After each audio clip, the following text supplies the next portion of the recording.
everyone, I'm Jensen Denoise here for a Hero News special. Hero News is an educational program that focuses on self-growth and self-development by highlighting heroes in our community and connecting key themes to comic book issues so you can find the hero in you. Today, we highlight a hero who was featured in our past episodes, the late Mayor Bill Carpenter. Mayor Carpenter was the 48th mayor of Brockton, Massachusetts, and also a native here in Marshfield, Massachusetts. He passed away in July 2019 at the age of 62. Mayor Carpenter was a tireless champion of his city of Brockton, City of Champions. He served more than 5 years in the job that he loved, and he was nationally recognized as an innovator in substance use treatment and public education funding advocate. Because Mayor Carpenter was a literacy advocate, he was moved to hear about our educational television program focused on comic books. It was an honor to feature Mayor Carpenter in Hero New episode number 5, titled Taking Initiative. In that episode, we used Wolverine and the X-Men issue number 29 as our comic book example. Mayor Carpenter was also interviewed in Hero New episode 7, Staying Active, in which we used the comic book example Iron Fist, the Living Weapon, issue number 3 as a comic book example. Let's play the interview where Mayor Carpenter talked about taking initiative and his vision for the great city in Plymouth County.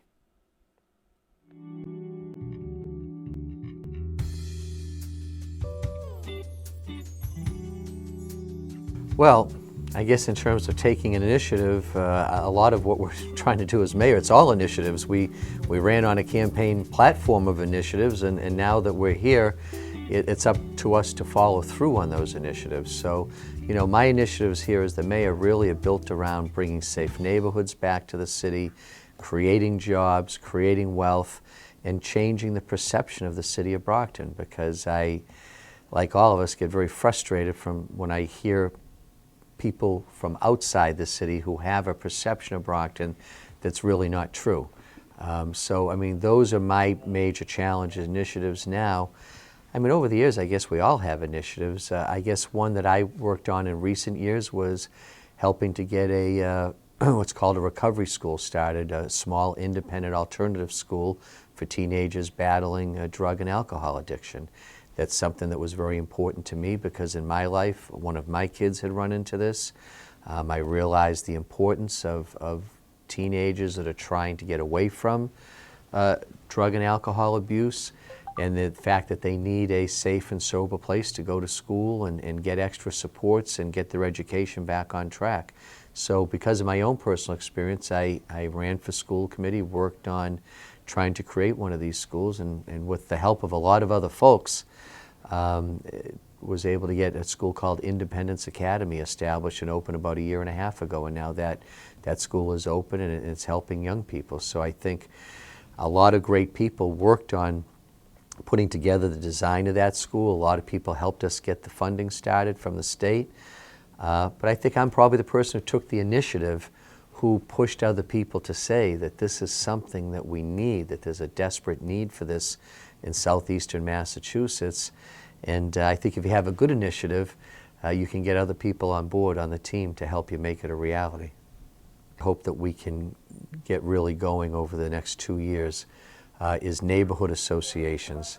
I need people to get back reconnected in their neighborhoods. I need to get folks, the residents, coming out of their houses back into the neighborhoods.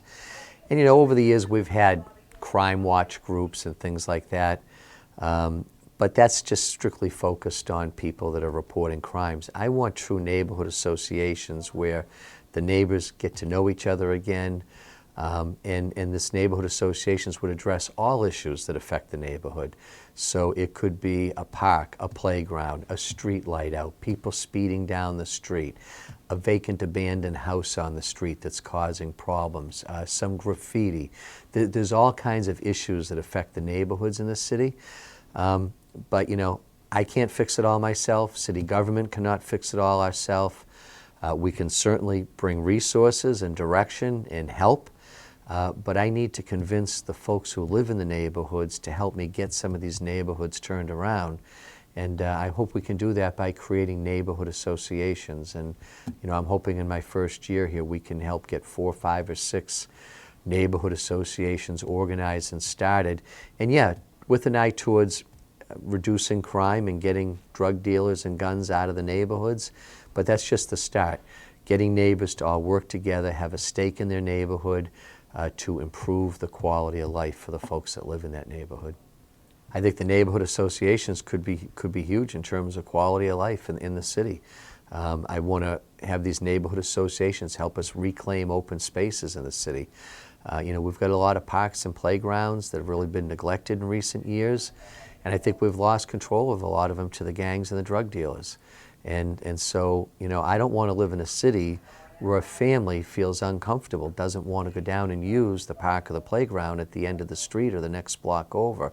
I want to reclaim those parks and playgrounds. I don't want families to go down there and find graffiti and used needles and all kinds of other things they don't need to be looking at. I want them to find a clean, safe playground, whether it's kids playing ball, soccer, families coming down to use a playground. We need to reclaim those open spaces in the city, and I believe by doing that, it's going to dramatically improve the quality of life here in the city. This was an amazing interview from Mayor Carpenter. It was quite intriguing for the mayor to take the initiative to build Independence Academy. In this episode, we discuss the comic book character Wolverine because he also took the initiative to start a school for children looking for an education and also looking for a safe haven. On that episode, we discussed Wolverine and the X-Men, issue number 29. And we use a quote coming from Victor Hugo, the author of Les Miserables, said, "Initiative is doing the right thing without being told." In this issue, Wolverine assembled mutant faculty, staff, and students of Jean Grey Institute of High Learning to give a heartfelt speech. All the mutants at the school were understandably depressed, discouraged, and unmotivated due to Professor Charles Xavier's passing and many other tribulations. However, Wolverine made the difficult decision to keep the school open and continue to serve as the headmaster. He knew that taking initiative is doing the right thing without being told.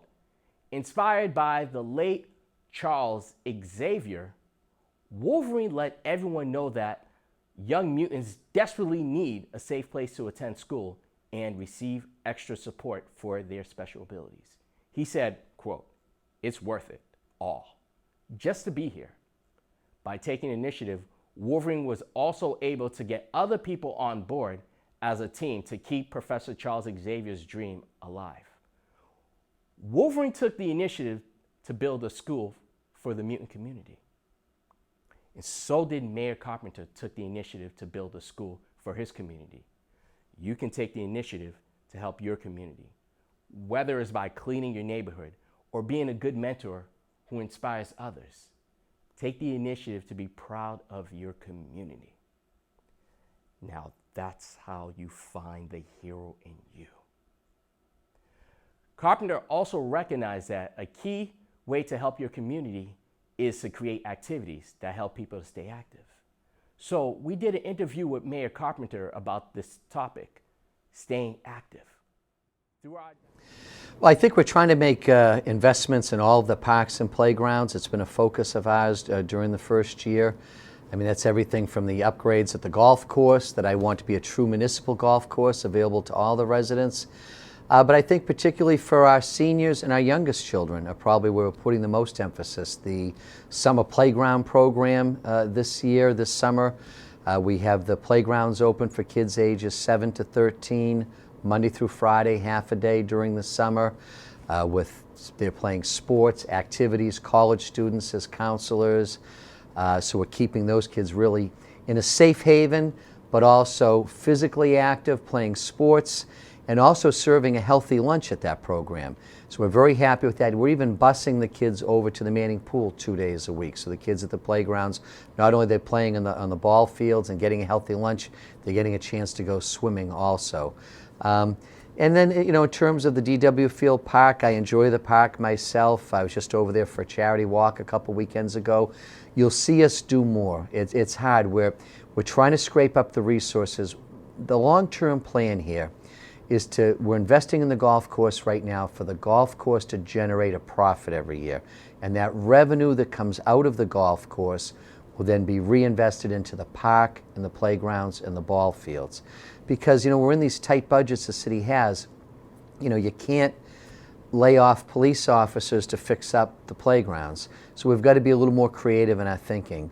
And so we've set this goal of generating revenue, a revenue stream from the municipal golf course that will then support the parks and the playgrounds and help all the Brockton residents get outside, get them out of the house, and be safe, clean, healthy, active playgrounds. The DW Field Park itself, walking, cycling around that park, particularly in the morning hours before the vehicle traffic is allowed in there.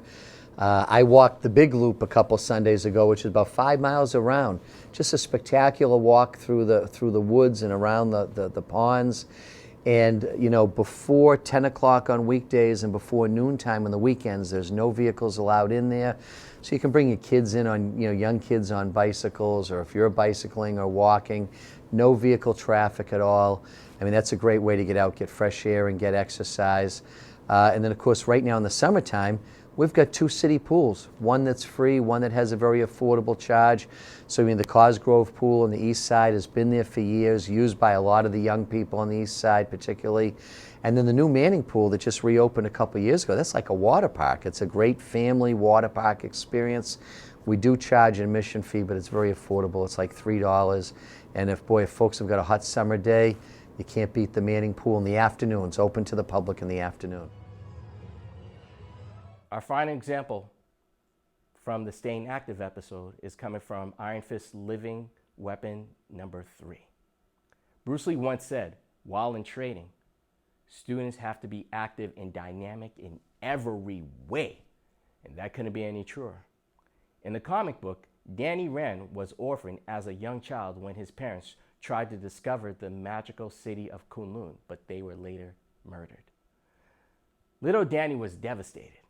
However, he was rescued and raised by the people of Kunlun, and his goal from that moment on was to grow into a powerful warrior to protect the people of the mystical city and never see another life taken again. With the help of his master, Lee Kung, Danny Rand trained and stayed active to achieve his goal. Lee Kung told him, have a hard body and a soft heart. If you can protect your heart, you will live forever. Danny Rand worked out and learned how to defend himself. He gained muscle, got fit, but most importantly, he maintained his body so that he would always remain ready for battle.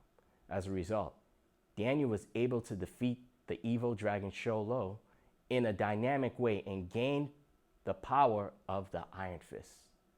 If Danny had let the tragic deaths of his parents bring him down through bad health, depression, even inactivity, he would not have been able to stay active and achieve his goal by becoming the Iron Fist.